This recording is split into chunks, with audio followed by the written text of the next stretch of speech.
என்னவளே அடி என்னவளே எந்தன் இதயத்தை தொலைத்து விட்டே.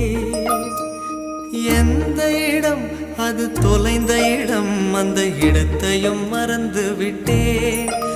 உந்தன் கால் கொலுசில் அது தொலைந்ததென்று உந்தன் காலடி தேடி வந்தேன்.